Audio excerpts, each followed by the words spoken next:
Finally, the long-awaited debate is now. It is today. The generated art AI, the pro AI group, the anti AI group is today here. And we also have some special guests. But as always, this podcast wouldn't be the same without George and Carlos. This time they won't agree. They will be in separate point of views. Carlos thinks AI is good for art, George thinks the opposite. And of course, Charlie, behind the camera, as always, never fails. It is time to introduce the two guests everyone has been asking for. On the pro AI side, we have Professor Atlas Vector. Professor! Professor. Hello, everybody. Professor, the famous content creator. How are you doing today? I'm fine. Here is Carlos. I know he's agree with me. So let's go. Let's go do this. Okay.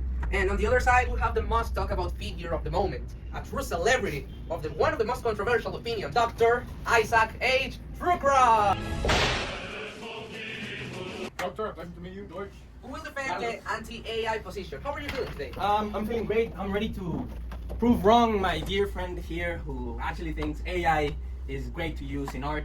I personally believe it's not great because the government wants to control us using AI in art. Okay, let's calm down just a moment. Here are we just starting. And well, before anything else, Charlie and the team collected some key questions. He made an interview to some of people. So now let's see the questions that they made the interviews, and then we'll answer with our own opinions. What do you think about the growth of AI-generated art in recent years? I think there are ways in which some people can use it creatively, but I don't think it will ever surpass true human creativity, the kind that comes from within. Let's see what thinks the anti-side. What do you think, George? What do you think, Doctor? Well, I'm gonna start because I know a lot more of this topic.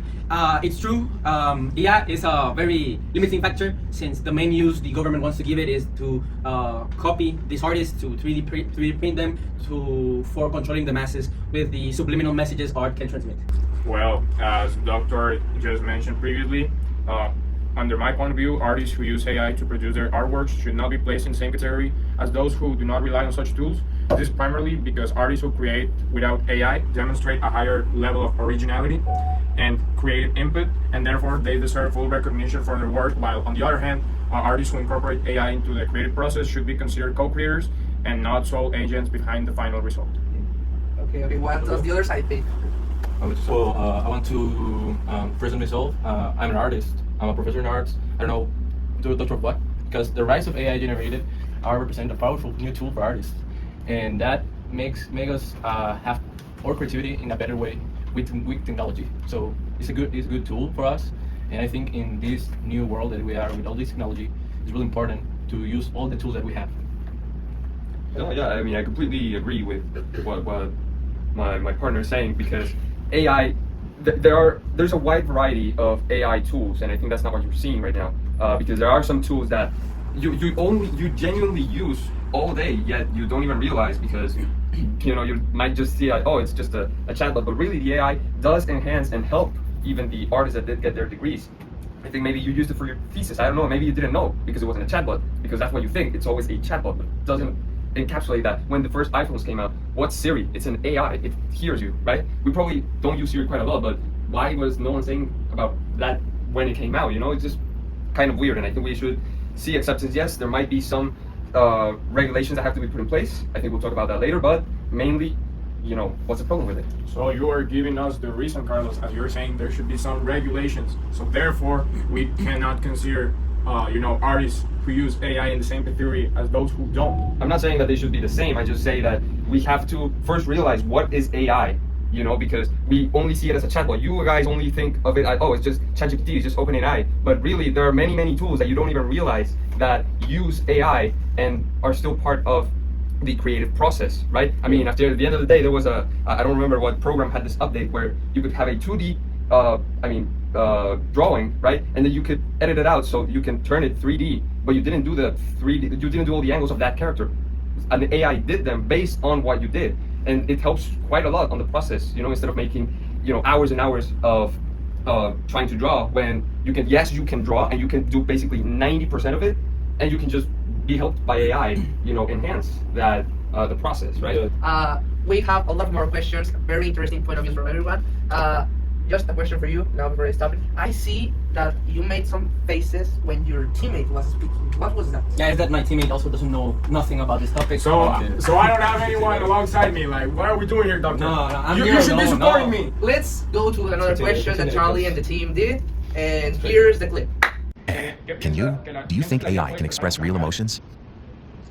Not really. At the end of the day, it's just a super intelligent chat system that responds based on what it was previously trained on, depending on the people interacting with it or the data it was trained with.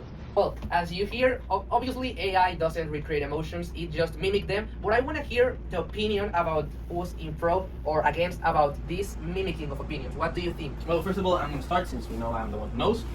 He speaks a lot of truth. AI at the moment cannot recreate human emotion, but it's in the process of stealing all of the artist's emotions for it, in order to emit their own proper emotions. I'm curious. What do you mean with stealing? When you use the AI, the prompts, the words you use in your creativity, it's emitted by vibrations, and the AI absorbs these vibrations and steals your creativity. What doctor is mentioning is pretty interesting.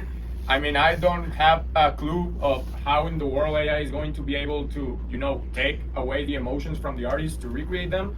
But, maybe in the future this will happen, maybe. Well, I totally agree with the professor of video.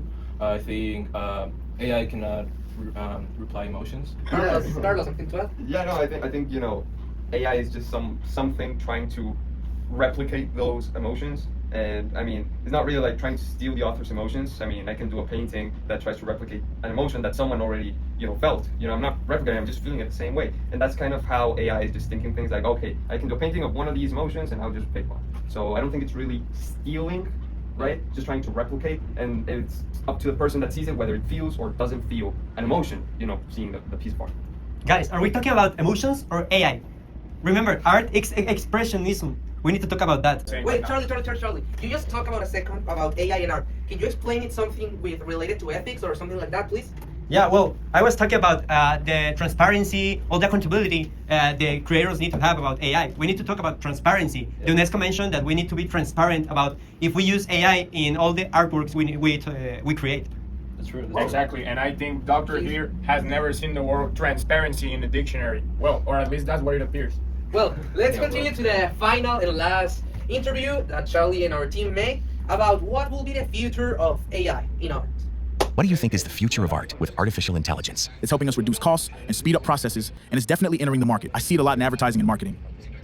However, I think it's simply another tool to use. Some people treat it as if it's going to solve absolutely everything, but we can't afford to lose too many people in our field, because if people don't have income, they can't buy products. So there's a dilemma there. Well, as you can see with the teacher that helped us, the future of AI is not the savior. It's not the one who will help everything, but it will be a guide, and it depends about which kind of ethics will lead to that. For example, utilitarianism will look for potential benefits for all of us, while ethical virtues will say that it's good if it only potentiates human creativity and responsibility. But I want to know, what do you think about this, Doctor, Professor, Carlos, George? What do you think? Well, I think he's completely right. I think it is a tool, as I said at the beginning, and it's a really good tool that is improving every day, so we need to use it. If you have this tool as an artist, why you wouldn't use it? Yeah, really, I think, just like you're saying, like we said at the very beginning, Yeah. really AI is just another pencil that we can use to, try and help us. Yeah. But I think, the authorship and everything related to it, whether, you made this or the AI made it, really depends on the artwork and how much work you put into it. It's not going to be the same as if you only did prompt, and then you give an image of an already made painting from you. Like, I already completed it, just maybe add this little detail. Then you can add it as a co-creator. But at the end of the day, you did pretty much everything. So I think it pretty much depends, and we can't really give a certain definition, right? Like, I think that's what people are wanting, and I think that's why there's a lot of debate, because people only want one answer, and it's pretty much the one that benefits them, right? So I think, it just depends, and I think that's pretty much subjective. And I'm gonna disagree with you guys here. Like the professor mentioned previously, I think that the AI should only be used on the marketing and the production side of art, but for the making of creative artwork, we shouldn't be using it. Like you said before, it should be categorized on a different level, because we are using it as a tool, but the creativity, the originality that artists who don't make use of it have to put in to make their artwork, it's on a completely different scale. Like, imagine writing a prompt to try to make, you know, a drawing, and AI at the end of the day is the one who's making the drawing. Like, you are just writing the prompt, you're giving him the idea, but you are not doing anything else that, you know, typing letters on a computer. And someone who is starting, you know, from zero, drawing, painting, making all the little lines and the details on the painting, they should be given, you know, more credit. And the problem with this is that with the, you know, flow of time, with the passing of time, each day more and more people will be abusing the AI to make, you know, artwork, and the originality, the creativity, the human side of art will be losing, you know, its value with the pass of time. Well, as you can see, AI is neither good, neither bad. It's mixed opinions, as we may see. But I want to hear Charlie give a closing opinion of the theme. You know, Charlie, can you talk a little bit? Let's hear the that? cameraman. We want to hear your opinion.